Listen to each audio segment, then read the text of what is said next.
In the cold winter of 1963, Sylvia Plath's novel The Bell Jar emerged into the world under a veil of pseudonym, only for its author to die by suicide a mere month later.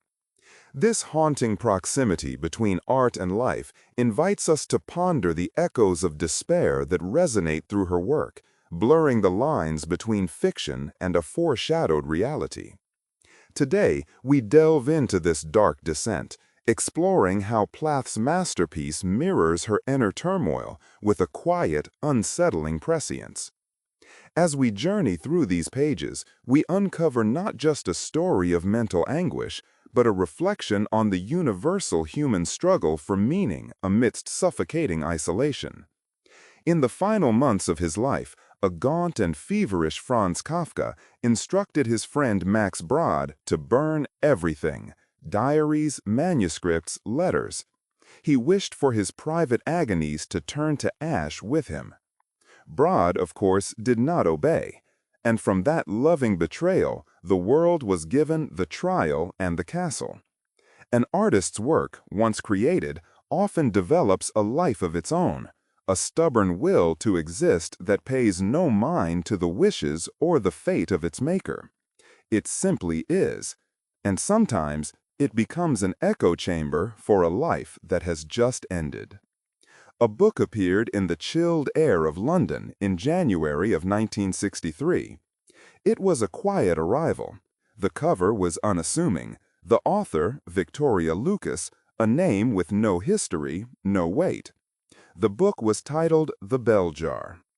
It settled onto the shelves of bookshops as London shivered through one of the coldest winters of the century, a season of frozen pipes and thick, persistent snow that muffled the city's usual roar. The name Victoria Lucas was a shield, a necessary fiction created by the book's true author, the poet Sylvia Plath. She called the novel a potboiler, a piece of commercial work to be kept separate from her serious, fiercely guarded poetry. She wanted to protect those she loved, and perhaps herself, from the raw, unvarnished truths held within its pages. The book existed in the world for 28 days under that name, a single lunar cycle. Then, on the morning of February 11th, Sylvia Plath was found dead in her flat at 23 Fitzroy Road, the former home of the poet W.B. Yeats. She was 30 years old. The death did not follow the book so much as it merged with it. The brief 4-week gap between publication and suicide acts not as a space, but as a bridge, fusing the narrative of Esther Greenwood with the tragedy of Sylvia Plath so completely that they can no longer be seen apart. The novel, which chronicles a young woman's descent into mental illness, became an instant, unintentional suicide note. The pseudonym was stripped away, and the work was no longer a potboiler, but a prophecy, a final, terrible testament. One cannot read it now without feeling the cold of that London winter, without seeing the shadow of what was to come. The themes of despair, of suffocation under the glass bell jar of depression, were no longer just literary devices. They were the lived and fatal experience of the woman who wrote them. This proximity raises a profound question, one that sits at the heart of all art born from suffering. Does the artist's personal tragedy validate the work, or does it consume it? We are drawn to the flame, to the story behind the story, but in doing so, we risk being blinded to the careful craft, the deliberate architecture of the novel itself. The life and the book became one, a haunting duet where the final note is silence. Imagine a girl, just 19, in the sweltering heat of a New York City summer. It is 1953. She is bright, ambitious, a winner of a coveted prize, a month-long guest editorship at a major fashion magazine. The world is laid before her like a banquet, a feast of possibilities, but the food tastes of ashes. The glittering parties feel like funerals. The city, which should feel like a promise, instead feels like a threat. Its endless avenues reflecting not infinite choice, but the terrifying paralysis of having to choose just one. This girl was Sylvia Plath, and 10 years later she would become Esther Greenwood. The Bell Jar is not merely based on Plath's life. It is a meticulous transcription of it, a work of fiction that clings so tightly to fact it is often indistinguishable from memoir. It is a roman à clef, a novel with a key, and the key is Plath's own biography.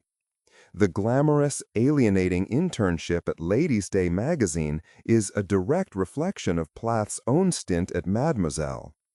The cast of characters, the worldly Doreen, the wholesome Betsy, the sharp-tongued J.C., are all thinly veiled portraits of the people she knew that summer. The novel is populated with small, true details that lend it a stark authenticity. The scene where the interns fall violently ill from crab meat salad at a sponsored luncheon, that happened. The crushing rejection from a Harvard summer writing course that served as a catalyst for her downward spiral, that too was real. But the book's unflinching heart is its depiction of mental breakdown. And here, Plath maps her own experience with a cartographer's precision. In August of 1953, after returning home from New York, a deeply depressed Plath wrote a note saying she had gone for a long walk. She then took a bottle of her mother's sleeping pills, crawled into a dark, earthen cellar beneath her home, and waited to die. She was missing for 3 days, her disappearance sparking a wide-scale search. It is the central event of her young life, and she gives it, almost in its entirety, to Esther. The fictional attempt is a near-perfect mirror of the real one, blurring the line between an author recounting a memory and a character living a present-tense horror. By writing it, Plath was not just telling a story.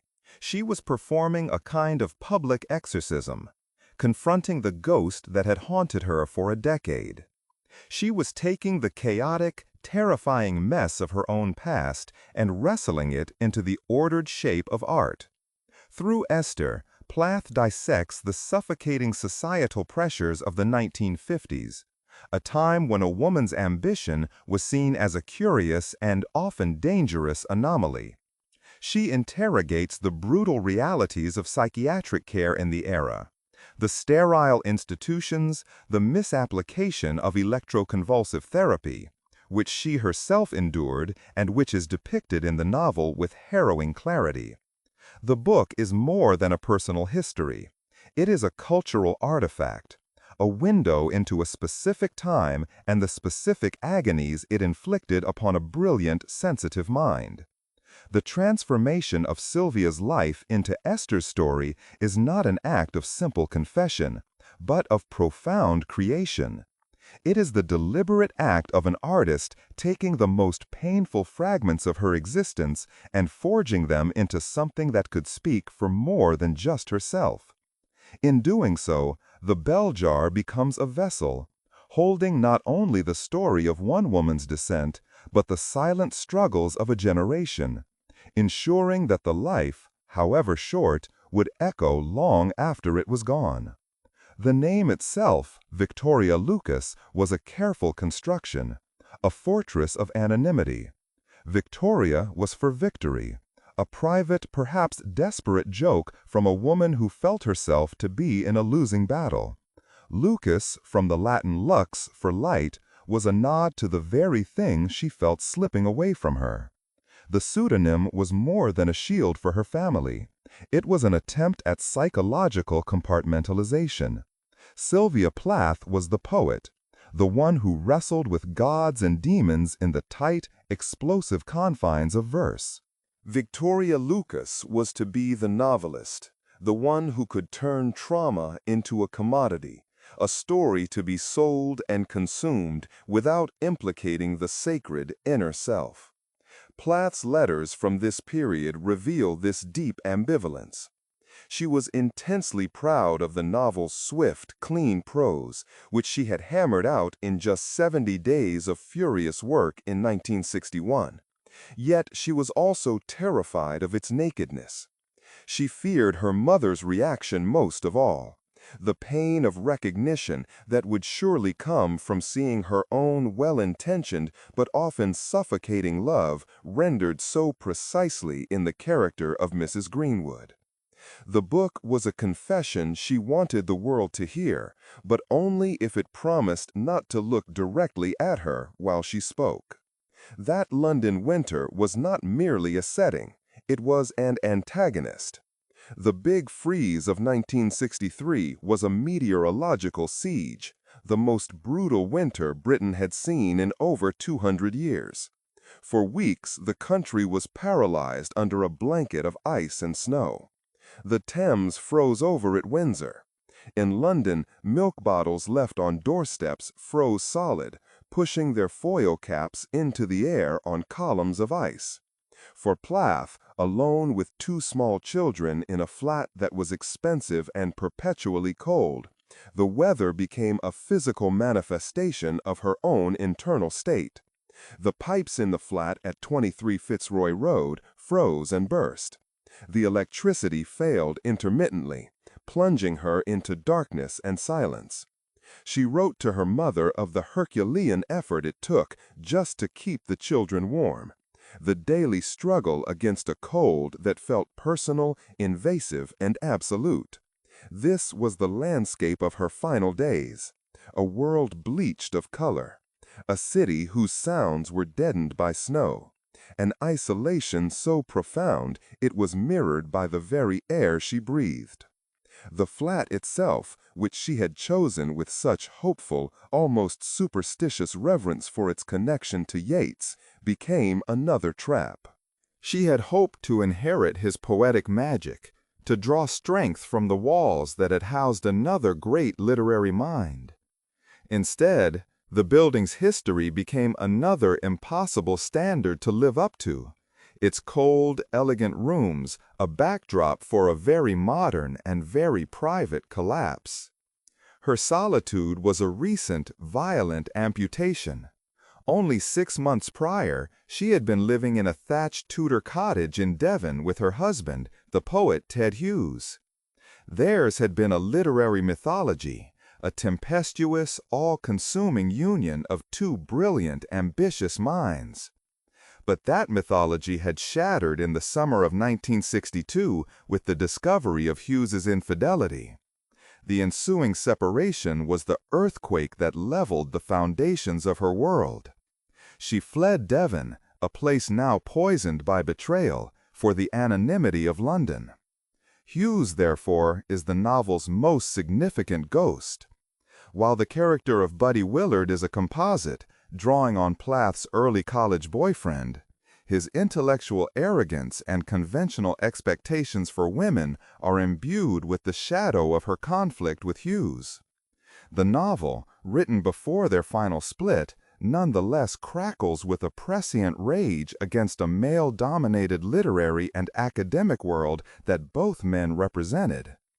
Esther's famous declaration, "The last thing I wanted was infinite security and to be the place an arrow shoots off from. I wanted to be the arrow," is a direct rebuttal to the role she felt both society and, increasingly, her husband expected of her. In the final months of her life, this abstract frustration became a raw personal agony. The man who had been the center of her creative and emotional universe was gone, and his absence was a presence, a constant, chilling draft in the cold rooms of Fitzroy Road. It is impossible to separate the prose of the bell jar from the volcanic eruption of poetry that occurred in the autumn of 1962 and the early weeks of 1963. After her separation from Hughes, Plath began waking in the pre-dawn darkness, in the blue, eternal hour before her children woke, and writing with a ferocity and clarity that she had never before achieved. This was the period that produced the bulk of the manuscript for Ariel. The poems, Daddy, Lady Lazarus, Ariel, Cut, are masterpieces of controlled fury, their language incandescent with rage, pain, and a terrifying, triumphant sense of rebirth. The novel and the poems are not two separate projects, but a single, unified response to a life coming apart. The Bell Jar provides the narrative, the coolly reported backstory of the trauma, the psychiatric abuse, the societal suffocation, the failed attempts to erase the self. The Ariel poems are the emotional explosion that followed, the voice from within the furnace. The dispassionate, almost clinical tone Esther uses to describe her electroshock therapy, a great jolt and then a blankness, finds its terrifying, lyrical counterpart in the poems. When Esther feels trapped under the bell jar, stewing in my own sour air, she is giving a conversational voice to the same primal scream that animates a poem like Elm, where the tree speaks of being inhabited by a malevolent force. I am inhabited by a cry. Nightly it flaps out, looking, with its hooks, for something to love. The novel is the case history. The poems are the patient's testimony, given under no anesthetic. The fear of identification that led Plath to use a pseudonym proved profoundly justified, and it would shape the book's destiny for nearly a decade. After her death, when the identity of Victoria Lucas was revealed, the book became a sensation in the United Kingdom. But it remained unpublished in the United States until 1971. The delay was a direct result of the wishes of two people, Plath's mother Aurelia and Ted Hughes. Aurelia Plath was deeply wounded by her portrayal as the well-meaning but emotionally obtuse Mrs. Greenwood. She saw the book not as a work of art, but as a cruel and inaccurate caricature, a public airing of private pain that failed to capture the complexity of their relationship or her daughter's illness. For his part, Hughes, now the executor of Plath's literary estate, was also hesitant. He was protective of Plath's memory and of the real people who had been fictionalized within the book's pages. He feared it would be read as a blunt instrument of revenge rather than a piece of literature. This 8-year gap in publication created a strange schism in the novel's reception. In Britain, it was a contemporary novel that became a tragedy. In America, it arrived fully formed as a myth.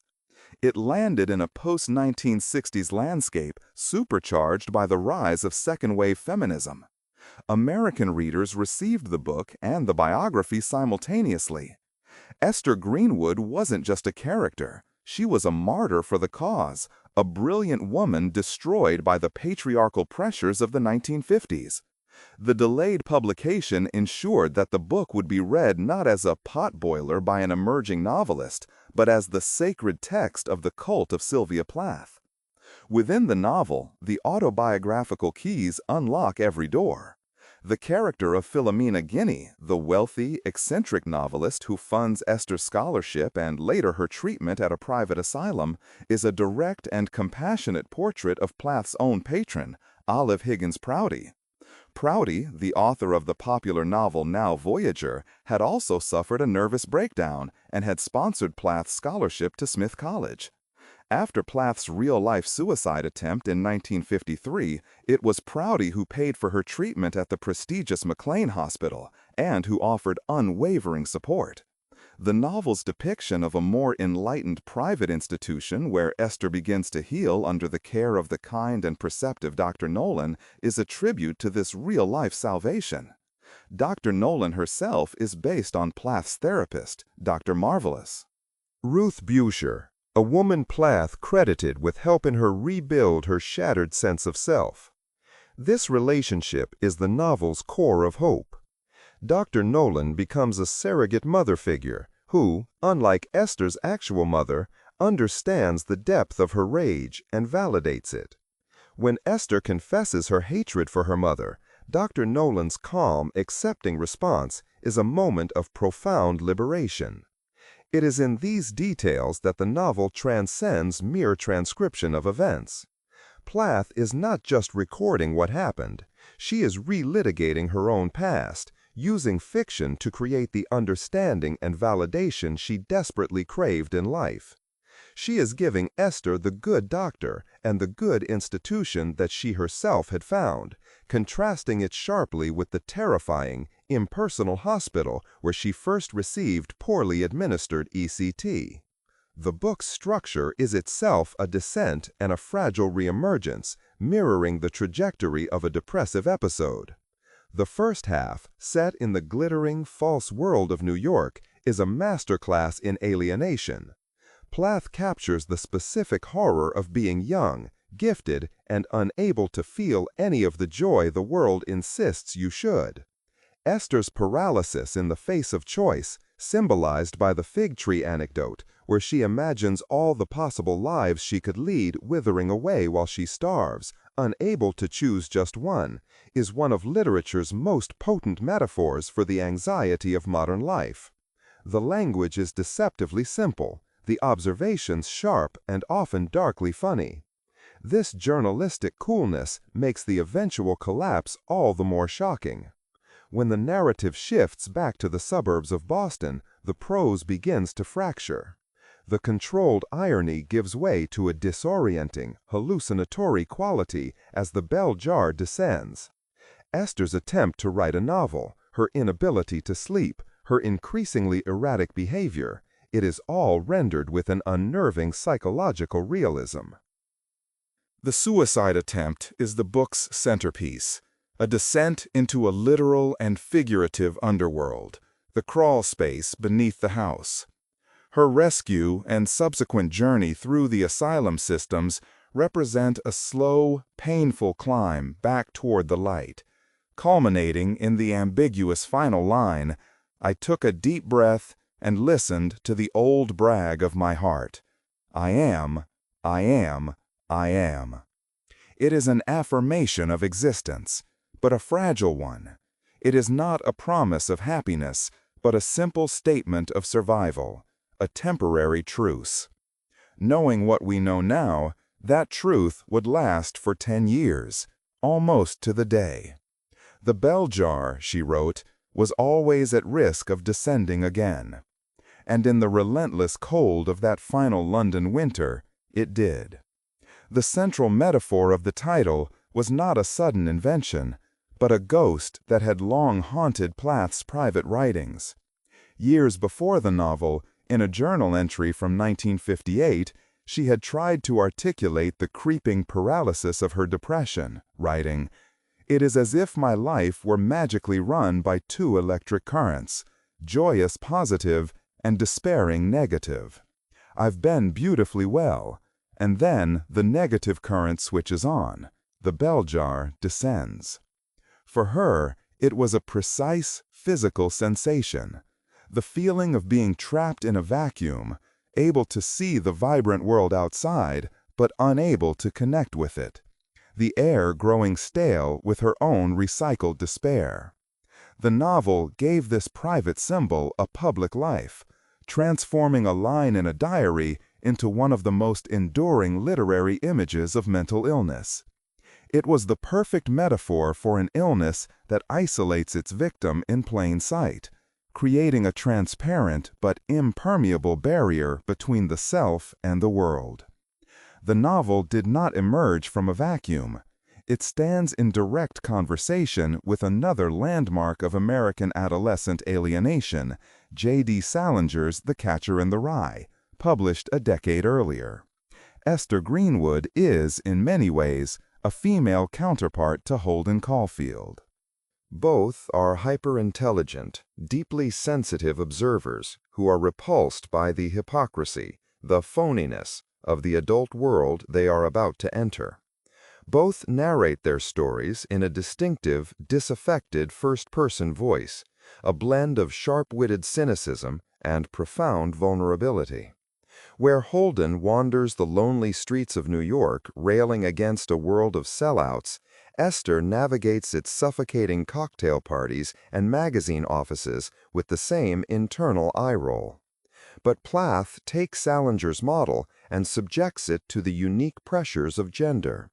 Esther's crisis is not just existential, it is profoundly political. Her paralysis stems from the suffocatingly narrow set of choices available to a brilliant woman in the 1950s: virgin bride, nurturing mother, or lonely spinster. While Holden fears becoming a phony, Esther fears becoming an echo, a reflection of what men and society demand her to be. One of the novel's most brutal and pivotal sequences, Esther's traumatic loss of virginity to the arrogant academic Irwin, resulting in a life-threatening hemorrhage, is also one of its most direct transcriptions of reality. In 1954, after her recovery and return to Smith College, Plath had a similarly disastrous sexual encounter with a cynical professor.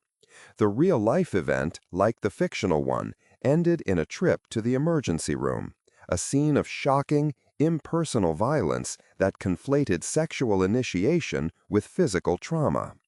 By including this episode with such unflinching detail, Plath anchors Esther's psychological breakdown in a moment of profound physical violation. It is not just her mind that is under assault, but her body.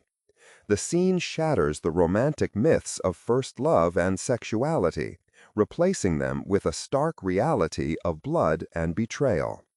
Irwin, who coolly tells Esther, "You'd better get yourself to a hospital," represents a particularly cruel brand of male intellectual dominance, one that takes what it wants and then disavows all responsibility.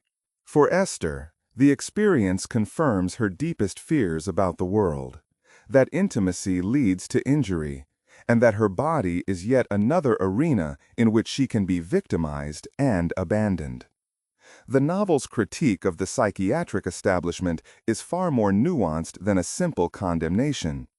It is, instead, a tale of two therapies. The first, administered by the smug Dr. Gordon, is a horror show.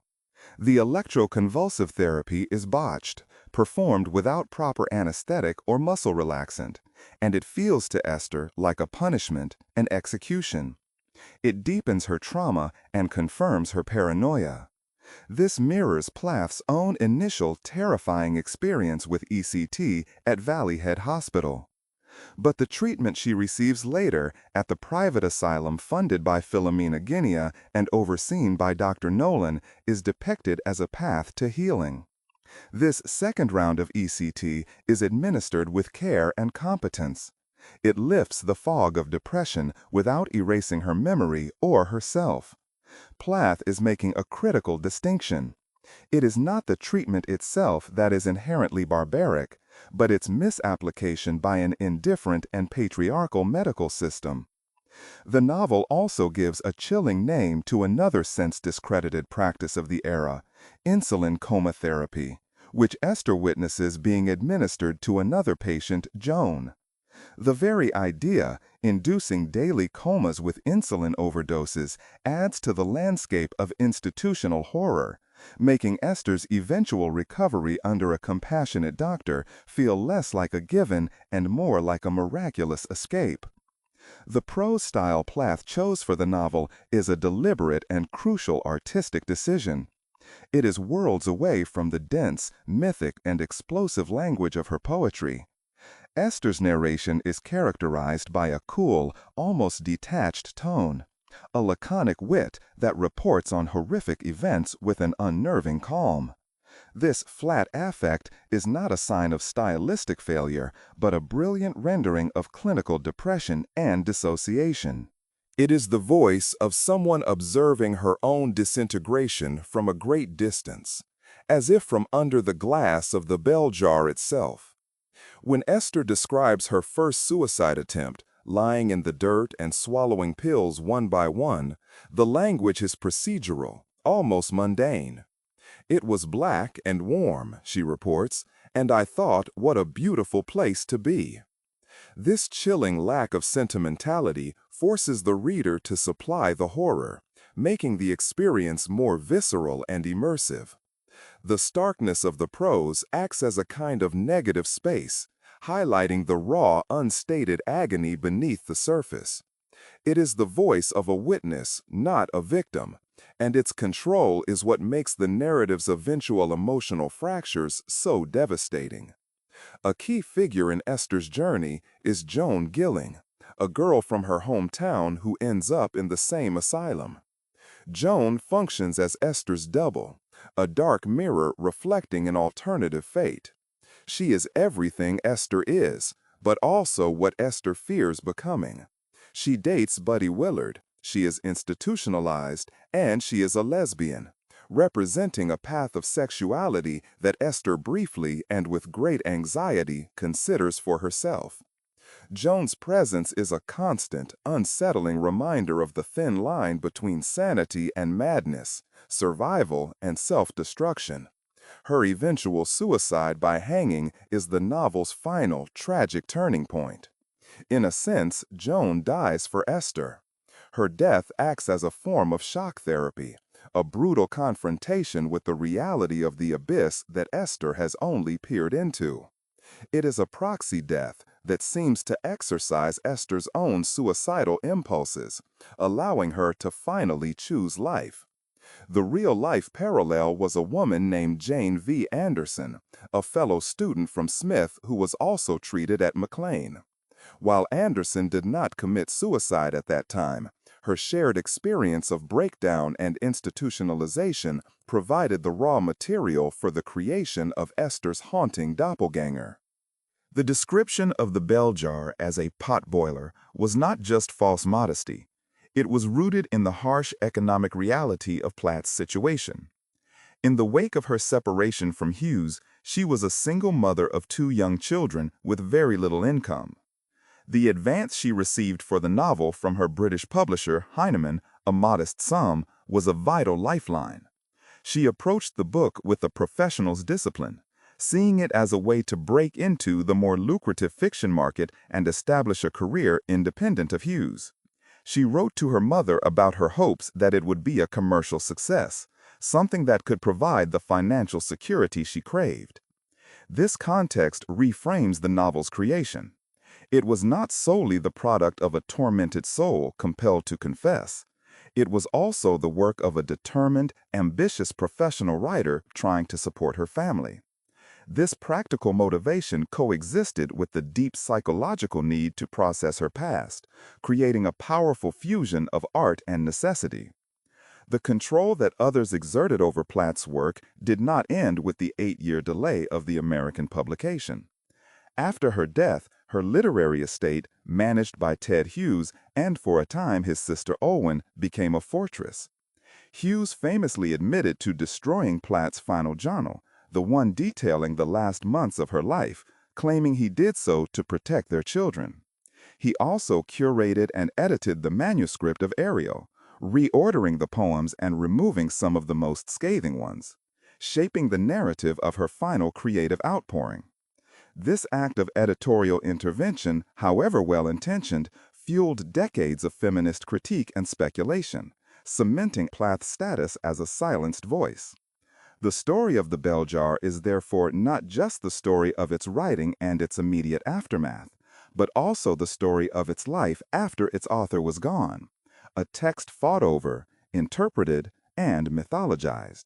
Becoming a cultural battleground where the lines between biography, art, and legacy would be forever blurred.